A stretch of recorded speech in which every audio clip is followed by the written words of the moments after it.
ដើម្បីបង្កើតតារាងកិត្តិយសដូចក្នុងរូបនេះបានយើងអាចធ្វើបាននៅលើកម្មវិធី Word វាដើម្បីធ្វើបានដំបូងយើងចូល layout ដើម្បីដាក់ A4 ចូល size ហើយយក A4 ចាំបន្ទៀត insert យើងចូលមក insert ដើម្បីទាញ text box shape ហើយ text box សម្រាប់សរសេរអក្សរនៅលើយើងអាចទាញដាក់កន្លែងណាក៏បានដែរងាយស្រួលអូខេបន្ទាប់មកយើងកំណត់ font ហើយនឹងទំហំអក្សរនឹងឲ្យហើយមកវាងាយស្រួលដើម្បីយើងសរសេរកន្លែងផ្សេងទៀតហើយចឹងកន្លែងនេះយក font ខ្មែរ មួយ line ហើយ font យក12ហើយបន្តមកទៀតយើងសរសេរអក្សរចូលមកបានប៉ុណ្នេះហើយយើងអាចដាក់ឲ្យវាស្មើកណ្ដាលបន្តមកទៀតយើងចុច control ដើម្បីទាញវាចេញសម្រាប់សរសេរឈ្មោះសាលាកន្លែងនេះ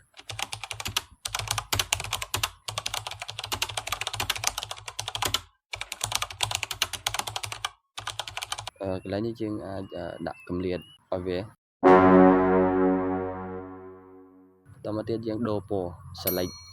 ហើយយើងជ្រើសរើសពណ៌តាមអ្វីដែលយើងចូលចិត្តបើសិនជាយើងអត់ select ទេគឺវាចាប់យកទាំងអស់ព្រោះអីនៅក្នុង shape តែមួយអញ្ចឹងយើងត្រូវ select ប្រមាណជួរវាចេញប៉ុណ្ណឹង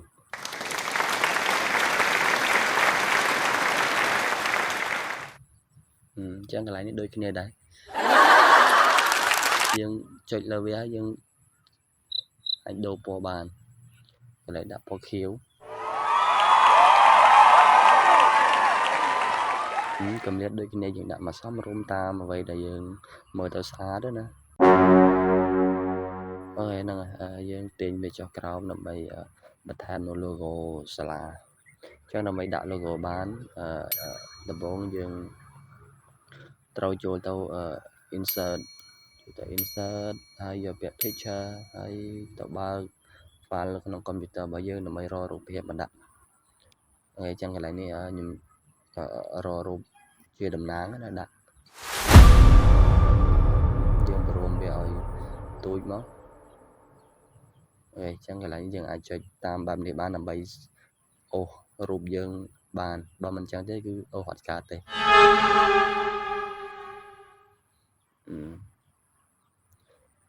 យើងអាចសេរីបានមកសមល្មមទៅនឹងកន្លះកិច្ចការរបស់យើងណា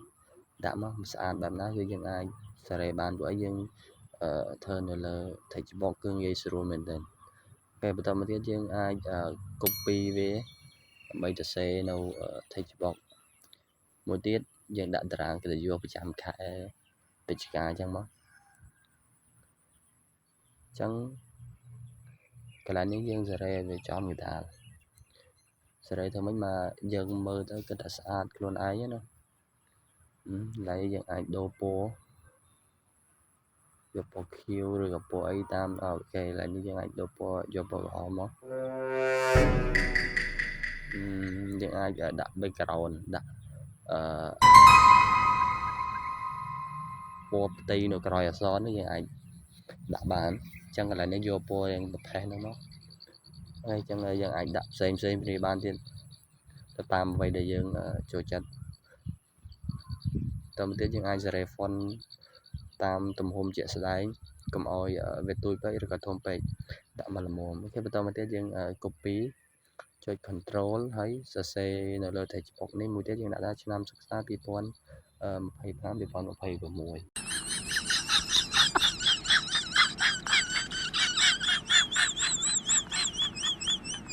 យើងបន្តទៅយើងអាចដូរ font ដូរពណ៌ដូរអីតាមនឹងបានជាក់ស្ដែងណា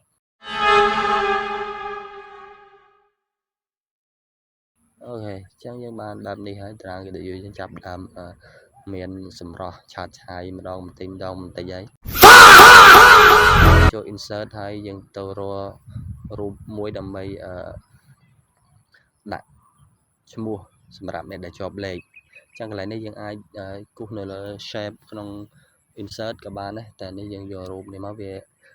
ស្អាតជាងអញ្ចឹងយើងអាចសេរីវាស្មើកណ្ដាលមកកន្លែងនេះសម្រាប់យើងសរសេរឈ្មោះអ្នកដែលជាប់លេខអូខេអញ្ចឹងយើងចូល insert ហើយយើងទៅរក shape មួយដែលវាមានពណ៌រាងជ្រុងសម្រាប់យើងដាក់ជាលេខ1លេខ2លេខ3ហ្នឹងយើងអាចដាក់ បែបហ្នឹងក៏បានឬក៏វិធីផ្សេងដែលយើងចូលចិត្តយើងអាចដាក់បាននេះគាត់តែជាគំរូទេអូខេយើងអាចដាក់ពីគៀនក៏បានឬក៏ពីខាងលើក៏បានធ្វើម៉េចឲ្យវាមើលទៅមានសុភាពស្អាតហើយយើងអាចទាញទៅច្បុកមួយទៀតសម្រាប់សរសេរលេខលើនឹងបានដែរយើងអាចដកផ្ទៃវាចេញហើយយើងដាក់ថា shape outline ណាយើងយកថាពណ៌គែមវាយើងអាចទាញទៅច្បុកមួយទៀត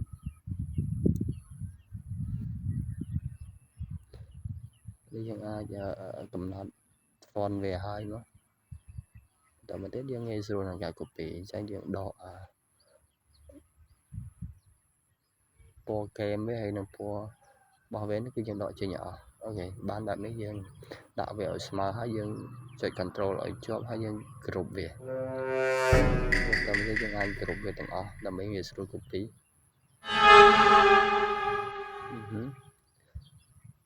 ចុច control លើ object របស់យើងហើយគ្រប់ដើម្បីងាយស្រួលគេទៅកន្លែងយើងអាច copy ធ្វើតែមួយគឺរួចរាល់តែម្ដងយើងអាច copy ដើម្បីដាក់នៅឈ្មោះផ្សេងទៀតបានកន្លែងនេះយើងបានប៉ុណ្ណឹងហើយយើងគ្រាន់តែសេរីវាឲ្យស្មើសមល្មមហើយយើងដូរឈ្មោះហើយដូរលេខ1ដល់លេខ5ហ្នឹងយើងអាចដូរបានងាយស្រួលមានធ្វើតែមួយគឺហើយទាំងអស់តែម្ដងយើងបានបែបនេះហើយគឺយើងកាន់តែមានសភាពស្អាតជាងមុនបន្តិចម្ដងហើយអូខេបន្តមកទៀតយើងចូល insert ហើយវា share ដើម្បីគូសដាក់ជាបន្ទាត់ណាបន្ទាត់ជុំវិញឈ្មោះជុំវិញនេះរបស់យើងហ្នឹងអូខេ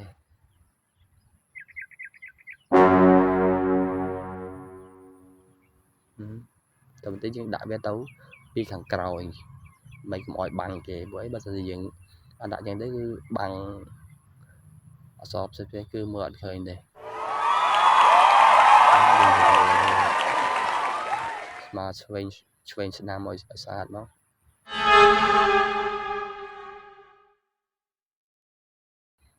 តែមកទៀតគឺយើងដកផ្ទៃវាចេញអូខេយើងទុកតាហ្នឹងយើងទុកតាបន្ទាត់ហ្គេមរបស់វាហ្នឹងអញ្ចឹងយើងទាញទៅច្បុកដូចតែយើងសរសេរអក្សរផ្សេងដូចរដងមកហើយយើងអាចសរសេរបាននៅក្នុងហ្នឹងហើយនេះកន្លែងនេះគ្រូបន្ទុកថ្នាក់ឬក៏ថ្ងៃខែគឺយើងអាចធ្វើបានទៅលើ insert ហើយយើងយក shape ហើយគូសច្បុកដូចតែយើងធ្វើពីមុនមកដែរហើយដើម្បីបដូរដើម្បីដាក់រូបភាពwatermark រូបភាពនៅពីខាងក្រោយនឹងបានយើងចូល design ហើយយើងយកពាក្យថា watermark មកបន្តមកទៀតយើងយក custom ហ្នឹងកន្លែងនេះយើងយកតាមហ្នឹងណាអាចយករូបភាពពីក្នុងកុំព្យូទ័ររបស់យើងមកដាក់ logo សាលាឬក៏រូបផ្សេងតាមអ្វីដែលយើងឆ្លាញ់គឺយើងអាចដាក់បាន